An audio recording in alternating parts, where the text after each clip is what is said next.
When CL first unveiled its Naxtra sodium-ion battery alongside Chilean dual power and Shenzhen super-fast charging batteries during its Super Tech Day on April 21, 2025, many were not prepared. Imagine a battery that works both in freezing winters and hot deserts, yet it won't even catch fire. A battery that passed the nail penetration test, high drilling test, and sawing test even when fully charged with voltage still stable. CL confirmed that Naxtra has officially entered mass production and is expected to ramp up output starting as early as June 2025, with full-scale manufacturing underway by late 2025. This battery marks a critical shift away from lithium dependence, which is scarce, toward tapping into sodium's availability and abundance. That means cheaper raw materials, more stable prices, and less geopolitical risk.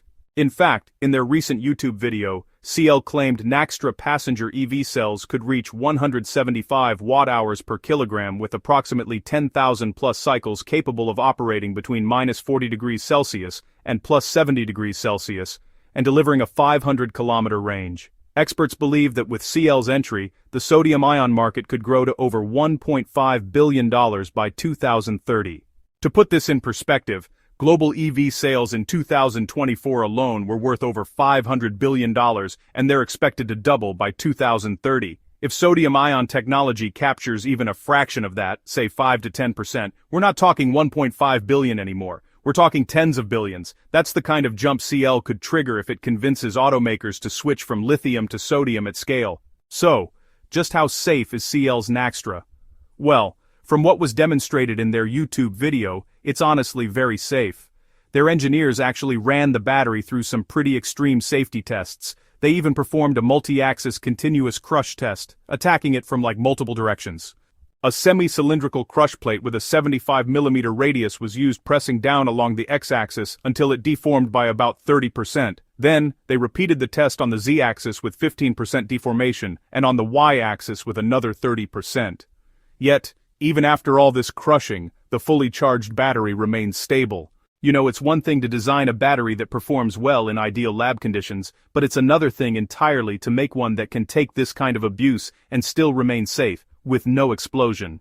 To ensure even greater safety and reliability, they also ran an 8mm temperature resistance needle test, a high-speed drilling test, and a sawing test, yet no fire. Temperature extremes? Naxtra thrives from -40 degrees Celsius to +70 degrees Celsius.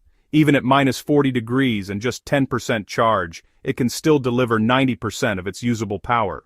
It also supports 5C super-fast charging, adding 520 kilometers in 5 minutes, a true game-changer. CL's tests show that Naxtra's sodium-ion chemistry combined with its advanced engineering offers a level of resilience that could redefine safety expectations in electric vehicles, heavy-duty transport, and grid storage. Sodium mining is also less environmentally destructive than lithium or cobalt mining.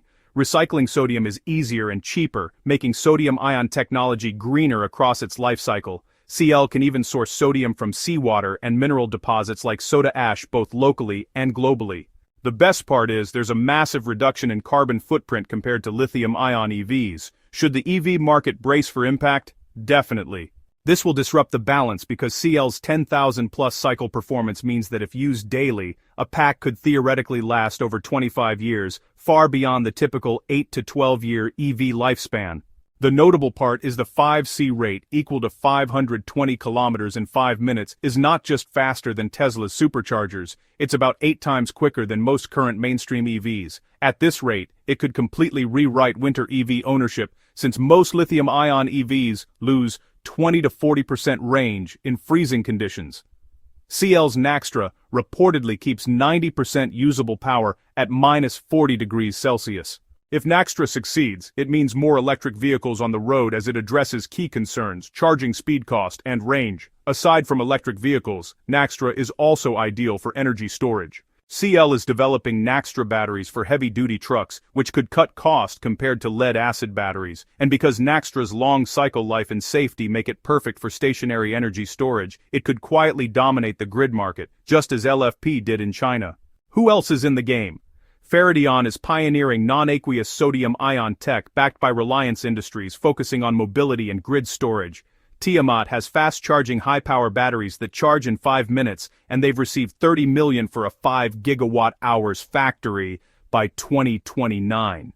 Naxtra Energy, the first United States company to produce sodium-ion batteries commercially, has achieved UL safety standards and plans to scale to 24 gigawatt-hours per year by 2028 with a $1.4 billion gigafactory. Heine Battery released the Heine sodium-ion solution offering 165 watt-hours per kilogram, a full charge in 20 to 25 minutes, and a lifespan of about 8,000 cycles. Northvolt also developed sodium-ion cells with 160-plus watt-hours per kilogram energy density using abundant materials for energy storage. But CATL's Naxtra still leads with 175 watt-hours per kilogram, a 500-kilometer range, and 10,000-plus cycles. This established production pathway is a significant advantage, allowing for rapid scaling and market penetration without the years of delays typically associated with completely new battery technologies.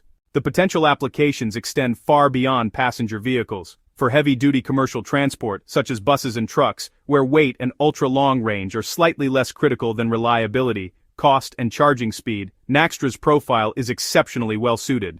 Furthermore, its inherent safety and long cycle life make it a prime candidate for large-scale grid storage solutions, where storing solar and wind energy requires vast numbers of cheap, durable, and safe batteries.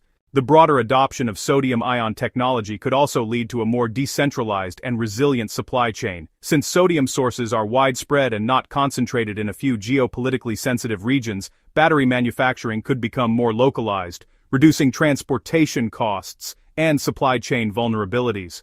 This democratization of battery production could empower more countries and companies to participate in the clean energy transition.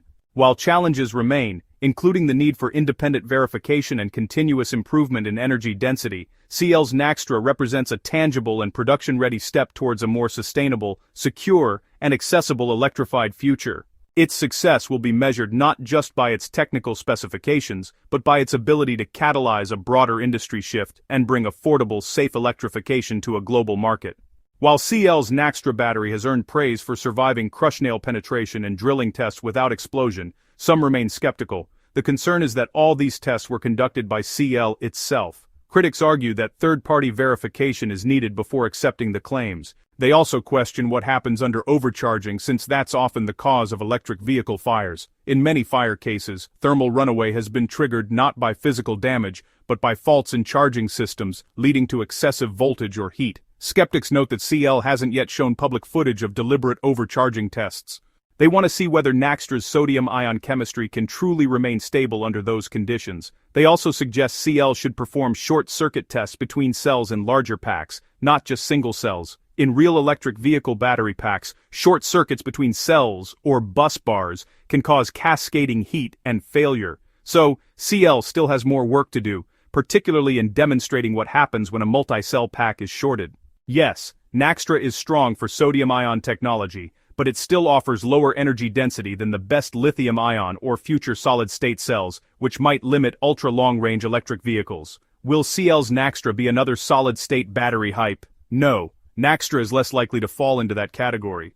Solid-state batteries promise massive energy density and safety, but they've struggled due to high-cost manufacturing challenges and limited real-world durability. Unlike that, CATL's Naxtra is already in mass production, uses cheap and abundant sodium, performs well in extreme temperatures, and fits into existing production lines.